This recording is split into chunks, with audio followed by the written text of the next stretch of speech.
राणा साहब, जो आज ये शास्तार डन्ना शास्तार में इवेंट किया जा रहा है, किस तरह से देखते हैं आप? क्या खिता पीर पंचाल डेवलप ये टूरिज्म के मैप पे आने की तवक्का उम्मीद है?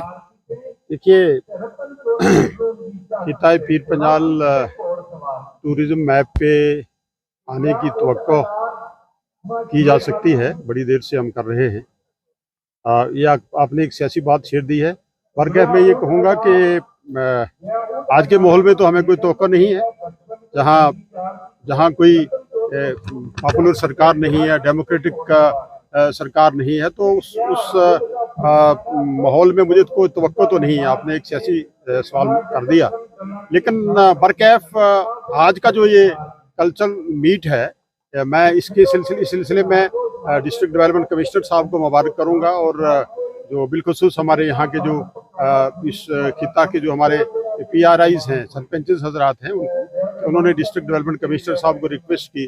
कल्चरल एकेडमी ने और टूरिज्म डिपार्टमेंट ने एक भाईमी मुश्तरका एक माहौल में ये प्रोग्राम यहाँ ऑर्गेनाइज किया। और इससे मैं ये कहूँगा कि जो डन्ना शास्तार एरिया है, इसकी जो पब्लिसिटी है, इसके एरिया की जो अहमियत है, इस इम्पोर्टेंस इस एरिया की है, जो मरकजियत इस एरिया को थी, जिसको कंसीडर करते हुए हमने यहाँ 1200 कनाल एरिया डन्ना शास्तार यूनिवर्सिटी के लिए अलाट करवाया था गवर्नमेंट से, और एक कैबिनेट ऑर्डर था। मैं कहूँगा कि वो सब चीज़ें जो हैं, इससे उन चीज़ों को, जो रुकी हुई चीज़ें हैं, उनको आगे निकलने में तक़वियत मिलेगी। और दूसरा सबसे बड़ी बात जो मुझे खुशी है, वो इस बात की है कि हम में टैलेंट है, हम में अदीब हैं, हम में शायर हैं, हम में हर किस्म के लोग हैं, लेकिन हमें कोई ऐसा प्लेटफॉर्म नहीं मिलता है। आपने देखा होगा, आज भी बड़े बड़े शुरा हजरात यहाँ तशरीफ लाए और उन्होंने अपना कलाम यहाँ पेश किया, और ऐसा लग रहा था कि हम दिल्ली में या किसी बड़ी जगह पे सुन के बड़े बड़े शुरा को सुन रहे हैं। तो ये टैलेंट हम में है। और आपने देखा होगा, सबसे पहले जो शायर जो हवेली से था, एक हमारा अजीज, जिसने गोजरी में शायरी की, मुझे लग रहा था कि उसको तो गोजरी का गालिब कहना चाहिए, कितनी जबरदस्त उसने शायरी की। उसके बाद हमारी एक अजीजा थी जो उसने की, और फिर बशीर लोहार साहब है, और हमारे रफीक अंजम साहब, और ये तो बड़े पैमाने के लोग हैं, पहले ही इन्होंने अपना लोहा मनवाया है। लेकिन नया टैलेंट उठ के आ रहा है, जो नया टैलेंट उठ के आ रहा है, मैं कहूँ कि मैं खुद इस अदब में और इस चीज में दिलचस्पी रखता हूँ, लेकिन मैंने हजारा कोशिश करने के बावजूद भी मैं ये टैलेंट जो है मैं सामने नहीं ला पाया।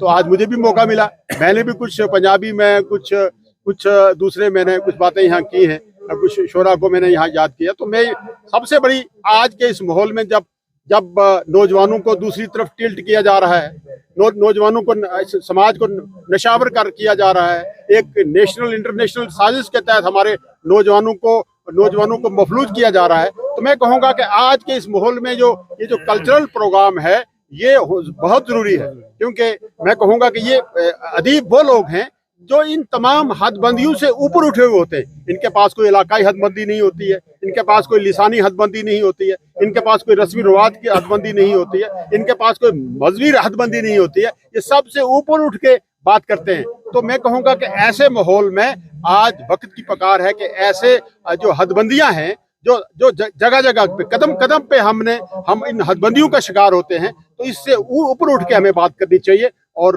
मैं कहूँगा कि आज के इस माहौल में, इस सोसाइटी में, और मैं कहूँगा इस पूरे मुल्क में ये पैगाम जाना चाहिए डन्ना शास्तार से कि आज इस माहौल में हमें जरूरत है आपसी भाईचारे की। जैसे यहाँ हिंदू, मुसलमान, सिख, तमाम शोरा थे, तमाम लोग थे, उन्होंने वतन के लिए, यहाँ की हुब्बुल वतनी पे, यहाँ के समाज पे, यहाँ की प्रॉब्लम्स को यहाँ अपने सामने लाया है। तो ये बहुत जरूरी है, मैं ये कहूँगा कि होना चाहिए।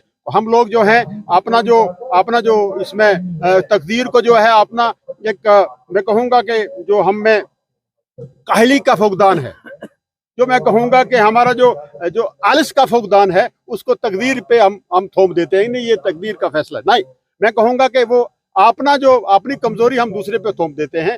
मैं ये कहूँगा PRIs को, तमाम लोगों को, कि ऐसे प्रोग्राम शुरू कीजिए। इससे जो है मैं कहूँगा कि अदीब और शोहरा और ये मजलिसें जो हैं, ये रूह को सुकून देती हैं।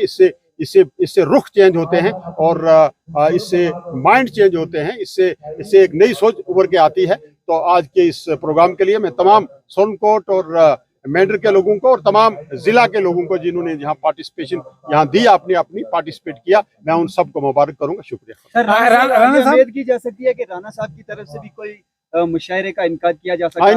इंशाल्लाह मैंने कोशिश किया और मैं आप क्योंकि ये शुरुआत हो चुकी है, इसमें कोई ज्यादा नहीं तो 5-10% मेरा भी थोड़ा सा हिस्सा था ये एक बात पहुंचाने में। तो अब इंशाल्लाह ये शुरुआत हो चुकी है और इसमें हर आदमी जो है वो दिलचस्पी रखता है।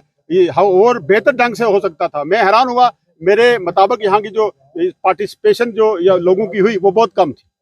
मैं एक्सपेक्ट करता था कि यहाँ जिद्दोनवा के तमाम लोग होंगे। आज असूज का भी शायद बहाना है, लेकिन मैं ये कहूँगा कि ज्यादा लोगों की शिरकत यहाँ होनी चाहिए थी। हम इंशाल्लाह ताला नेक्स्ट प्रोग्राम भी इंशाल्लाह करेंगे और असूज के बाद और ये प्रोग्राम जो है कंटिन्यू रहेंगे। खासकर जो हमारी पहाड़ी, गोजरी, पंजाबी और उर्दू और हमारी ये जो लैंग्वेजेस हैं, कश्मीरी है, हमारे हिंदी है और ये जो हमारे इस देश की जो ज़बानें हैं, इस पे हम काम करेंगे, लिसानियात पे काम करेंगे और यहाँ से ही एक बड़ा लिसानी तबका जो है उभर के निकलेगा। कहते हैं सारे जहां से हिंदुस्तान हमारा, सारे जहां से अच्छा है। राणा साहब, सियासत में आपका एक किरदार है और एक पहचान है। सियासी सवाल पूछूंगा क्योंकि हम लोग रोज नहीं मिल सकते। आपने पहले ही पूछ लिया।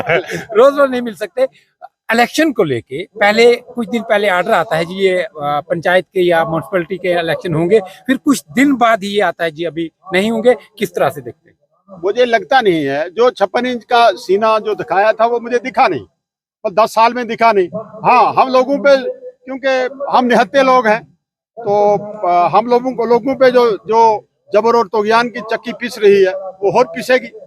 लेकिन मुझे लगता नहीं कि जो हमारी इस वक्त जो भारतीय जनता पार्टी है, जो बरसरदार है और इनडायरेक्ट तौर पे यहाँ भी है, वो इलेक्शन कराने की जरूरत, अखलाकी जरूरत भी नहीं है उनको और उनका दिल भी नहीं है। ये मुझे लगता नहीं है कि यहाँ अनकरीब 2-4 साल में यहाँ इलेक्शन पार्लियामेंट के हो जाएंगे और मुझे दूर तक असेंबली इलेक्शन।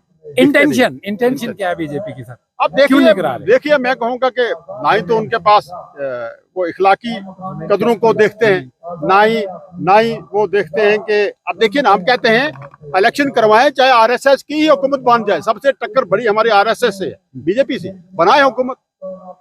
मतलब इस वक्त दिल्ली में उनकी हुकूमत है, प्राइम मिनिस्टर साहब तो हम सबके प्राइम मिनिस्टर हैं, हमें तो उनका रिगार्ड है एज ए प्राइम मिनिस्टर। लेकिन जब बीजेपी की बात आती है, आरएसएस की बात आती है, जब उनकी कथनी और करने की बात आती है, हम प्राइम मिनिस्टर साहब को भी हमें डेमोक्रेटिक हक है कि हम क्रिटिसाइज करें, उनके कॉल ऑफ फेल में जो तजाद है उसकी बात करें, जो उनका फेलियर है गवर्नमेंट का उनकी बात करें। ये तो हमें जमहूरियत ने, इस बड़े देश की जमहूरियत ने, डेमोक्रेसी ने हक दिया है। मैं कहूँगा कि जनाब बात ये है कि अभी तक बीजेपी जो है जम्मू कश्मीर में इलेक्शन करवाने से डरती है, क्योंकि जो उन्होंने यहाँ काम किए वो गलत किए, अनडेमोक्रेटिक किए, गैर अखलाकी किए, गैर आईनी किए, तो वो इलेक्शन में आएंगे। जम्मू करते थे, जम्मू से भी उनका सफाया है, कश्मीर पहले ही सफाया है, तो ये सिलसिला होने वाला नहीं है। मैं ऑफ द रिकॉर्ड वैसे बात मुझे करनी थी, मुझे कुछ एजेंसी के लोग मिले, मुझे किसी टूर पे मैं था, तो मैंने कहा भाई ये उन्होंने हालात वाक़ात के बारे में पूछा, तो बात चलते चलते उन्होंने कहा देखिए जी, कश्मीर में तो आपकी पोजीशन बहुत अच्छी है, वहाँ नेशनल कांफ्रेंस 35 से 40 सीटें जीतेगी और जम्मू में भी इंशाल्लाह आप पहले से बेहतर यहाँ काम करेंगे। मैंने कहा आपका यार, आप तो ज्यादती कर गए भाई, लिखोगे कश्मीर में भी 0 है, यहाँ भी 0 है, मोदी साहब कहीं इलेक्शन करवाए। बात बस इतनी है, बात इतनी है कि उनको जब तक ये रिपोर्टिंग मिलेगी कि वहाँ नेशनल कॉन्फ्रेंस वाहिद जमात उभरेगी और जो हमारा इत्तेहाद है, हमारे डेमोक्रेट जो हमारे जो सेकुलर तंजीमें यहाँ हैं वो इंशाल्लाह बाहर निकलेंगी, तब तक ये डर जब उनके दिल में नहीं निकलेगा, इलेक्शन यहाँ। सर, पंचायती इलेक्शन नहीं होता है, असेंबली इलेक्शन नहीं होता है, तो पार्लियामेंट में क्या स्टैंड रहेगा? देखिए, इलेक्शन कोई भी आएगा, नेशनल कॉन्फ्रेंस डेमोक्रेटिक वैल्यूज को एहतराम करती है, कोई भी इलेक्शन आएगा हम उसमें पार्टिसिपेट करेंगे, हम उसमें लड़ेंगे, इंशाल्लाह डट के लड़ेंगे और हम इंशाल्लाह जीतेंगे।